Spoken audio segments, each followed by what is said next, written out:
Hello, beautiful, amazing, fantastic world, and you, wonderful, wonderful, magnificent, beautiful individual you. Today, I would like to speak about imagination is the entrance, or at least the starting point, towards the higher worlds. For obviously, we do need to be able to shape and to direct and to form our thoughts in correct alignment with what is esoteric and spiritual concepts and practices. And that requires us to truly, literally relearn and unlearn certain things that, more or less, when we do walk from day to day, from moment to moment, there are certain things we have learned that is, all in all, is unnecessary. It is not something that we do practically in living. It's not something that we can inwardly reflect on as an artistic expression or creativity or any kind of those. It is just dead. And through imagination, you enliven things again. Once you have done so enough with your thoughts first, for as we say, the first thing we practice and dedicate ourselves to is to master our thinking, is to direct our thinking forces in the proper direction so that we can absorb and assimilate and nourish what is needed to be nourished so it can keep on going. It is instead of me putting, this is just a picture, of course, and I love this picture because it's straightforward. Yeah, he has so many good examples too, Rudolf Steiner. But instead of me putting firewood in your stove, I teach you, or you are taught how to put firewood in your own stove so you can put fire in it yourself. You do see the different pictures here. That instead of constantly receiving wood from another, you receive wood from, you go cut wood yourself, and then you put wood in your own stove and keep it going. And through the Lord, through the higher worlds, you have beings that constantly are here assisting us, working through us, working within us, outside of us, and holding oneself strong to a certain inner harmony. For it literally is a certain cooperation inwardly. And yes, there are ups and downs, backs and forth. But through daily dedication and meditation, you become better at staying in the present moment.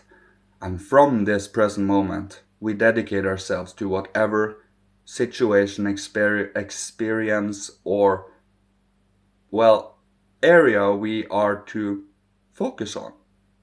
It is all about that choice, you know? Through imagination, you are slowly but surely, well, cooperating with the higher thought beings, the higher beings of reason. When you do work with the higher beings of reason that also has, well, they are fully embedded in their moral ways. For morality comes from the first hierarchy. The first hierarchy enjoys the direct gaze of the Godhead, which means they cannot go outside of their own nature, their own being. They cannot become individual and go choose for themselves in freedom like we do. As was one of the coolest saying, and also, hey, that is perfectly true, is our sense of self is our sense of freedom. Think about that for a moment. Your feeling to be free to be yourself. And holding to that freedom requires courage. It requires us to have a certain oomph in our personality. It requires us to have anchored our personality in our being to such a degree that it, well, we have not dragged it down to the mud. If nothing else, we have been slowly but surely, well, digging off that mud from constantly from that personality to try to lift it up to the light constantly. Like, and well, it requires us to be a little active. And now I'm not talking about physically active. Believe you me, when you do spiritual work and are inwardly stimulated, your whole being is stimulated. You have more than enough life force, I can tell you that immediately. It is all about where you, well, distribute it. Where are you directing it? If it is going everywhere and anywhere without any purpose, meaning, or direction, it is wasted. It is like turning on the stove outside. It brings out enormous amounts of heat to nothing.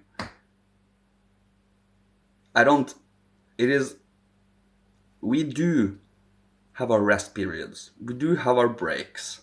We do, but what are you doing in your breaks? Are you just turning yourself off and barely remember anything you did in your break? Or are you awake and alive even when you are taking a break, when you are resting?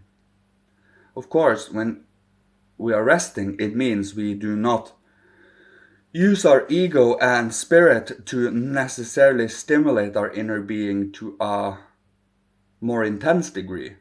We kind of just amp down a little. We do not become idle. We never become idle. It is impossible. Our body cannot become idle. There is not a single cell in our being that is standing still. As I mentioned in my last video, after 7 years you have an apparent change. No matter where you are in life, after 7 years you see the apparent change.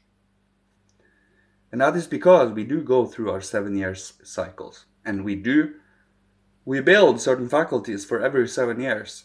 And after 5 7-year cycles, we have all the faculties more or less that we should cultivate in a sense. Physical body, etheric body, astral body, and our ego. And that through our ego we ennoble, spiritualize, and uplift our physical, etheric, and astral being. Our ego already is kind of under the guidance and tutelage of the Christ, for the Christ bestowed our microcosmic ego, our individuality, to us through his macrocosmic ego, through his deed. And that is how we gained our individuality and independence. But we don't stop there, and we do not fight the world there either. It is when we do artistic expressions and spiritual science, which is a combination between science and artistic and imaginative and creative expressions. It is alive, it is living, it is moving your soul and spirit. That is what the imaginative and the creative is. You do know that even the materialistic science is an art. But is that an art you would follow? Is that an art that has a beautiful warmth to it, that has an expression of divinity to it, that has an expression of beauty and so on? Or is it an expression of dead concepts? Not beautiful at all. It is not objectivity either. It really isn't. For you utilize your being that is here calculating and objectively observing these things. You cannot exclude yourself away from this, for you don't know what the world is like without your sense organs and inner thoughts, feelings, and will. Or maybe you do, but we have forgotten. Because, as I have mentioned, we don't disappear ever. We might forget, yes. We might end up in darkness, yes. We might even go blind into the spiritual world, but you are still there. It is just that we fall into a slumber or a sleep, you see, while we go into a new birth. And if we haven't studied spirituality, the spirit, or spiritual science, any of these throughout our whole life, we go through the gate of death blind. For, well, you need to learn the spiritual concepts to maneuver in the spiritual world once you go through, but you cannot learn it while you are in the spiritual world. In a sense, you see, for it's dedication, it's sacrifice of many of our egotistical endeavors to use a lot of our spare time to cultivate our own inner being. And once you have reached a certain stage, that kind of becomes the joy. You wouldn't want to do it any other way. You wouldn't want to waste your time on any other things. Except, of course, under rest. And when we rest, we dedicate ourselves to recuperation, to recuperate and to recharge. It sounds like a battery. To renew our renew our life forces, more or less. And holding oneself in imagination, I promise you, invites enormous amount of life force. For what is the etheric? The etheric is this earth's life. That means anything that is alive and blooms up every summer is etheric. Every flower you see is literally the etheric body made manifest in flower forms, in life forms. And the mineral is the constantly breaking down, the constantly dying. And there is these two forces down here on Earth. We human beings are in the dab schmack middle of this, between life and death. And there is something that constantly counteracts this death-dealing force. That in on itself indicates we are not part of the same rules as the minerals do. That speaks for itself. Until our physical body dies. That is when it becomes part of the mineral world. That's when our body becomes the same as minerals. When we do not have life anymore. Pretty cool when you think about it. For when you observe anything in this world, it is only the mineral that breaks down. Everything else kind of changes. And there are a lot of substances we haven't had time to see. And, well, we kind of need to use certain imaginations to see what substances changes into what. For remember, when something changes, energy is released. This energy is in itself alive. But we need to stop thinking in terms of energy, because we are not batteries, we are not radios, we are not mechanical. Life force, etheric forces. But energy, vibrations, are mechanical terms. And we are not mechanical. We are very much organic and spiritual. Both.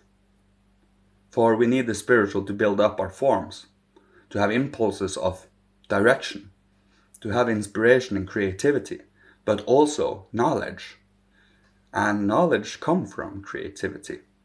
As I mentioned, our harmonic art is the atomic molecular structures the world, but it is but a tinsy flimsy tiny bit of the world. There are more sublime substances we cannot perceive with our outer senses. It has to be, imagination has to be utilized here. And the higher worlds have a tendency to meet us in that imagination, to show us things that might be of healing and help to the world and to yourself and to those around you. For the hierarchy, if you have connected to them, are undisputably moral. For as I mentioned, they follow the will of God always. Only the angels, I think, had the opportunity to stray their path, and hence we have... No, it was the Archai and the Archangels, I think. Lucifer and Ahriman. Ahriman was an Archai, or a spirit of time. Satan was. And Lucifer is a fallen archangel.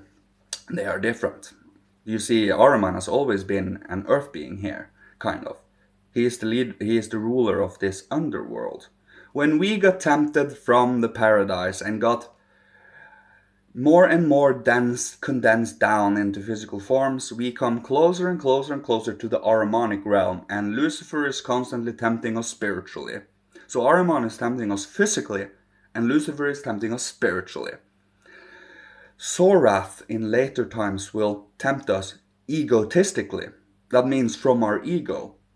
He tries to make us so egotistical and self-serving that we cut out the caring for the world. That is when Sorath is starting to take hold. Listen, at least he is the only one we do not need to redeem. He will dissolve. When his role here is done, Sorath and the Azuric forces will dissolve. Ahriman and Lucifer will be redeemed through us, through showing their beautiful and redeemed and noble sides. Imagine Satan, but imagine him redeemed. Imagine him having a place in the hierarchy again, but only through morality. For there is no other way. It really isn't. Love is the only way. Compassion, forgiveness, redemption is the way to go. Any other forces that have said something else, you need to ask them why, and to truly delve deeper into the intentions and the inmost goals here. The Christ always stands for forgiveness, warmth, dedication to truth, love for another, and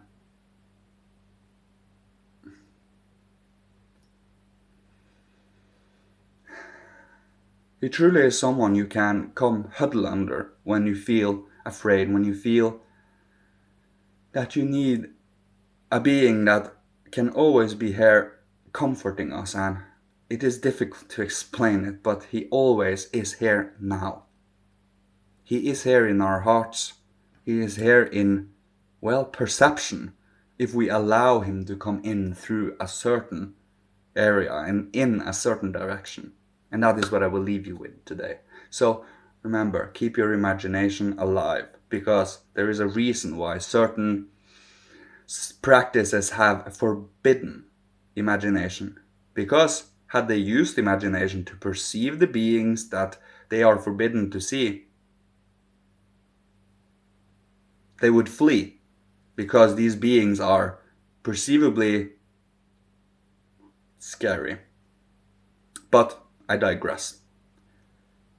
Your heart has everything to say in the imagination. You shoot up etherized blood to your head, allowing the heart to participate in your thinking.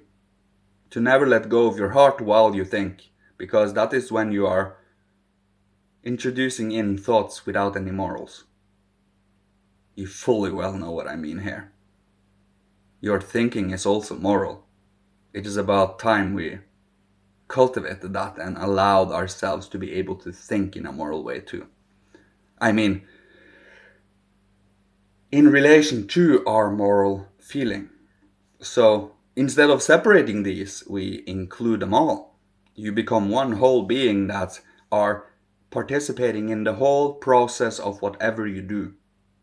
So that is what I will leave you with.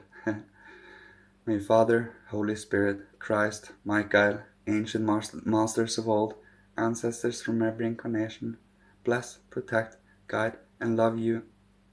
And may you stay humble and have humility and devotion and reverence for God, the higher realms, Christ Jesus, of course, and allowing yourself life, allowing in. These things are not easy to put into words, because it's like using mechanical concepts and words tailored around these mechanical concepts to describe something alive. Not very easy. But perceiving it directly and trying to describe it at the same time, you have to learn some new ways of describing things. This is what you do over time.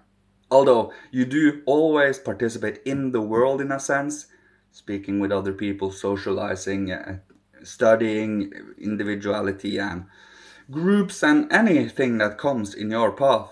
Taken as a strange example, here a little while back I just suddenly had an urge to watch Star Trek.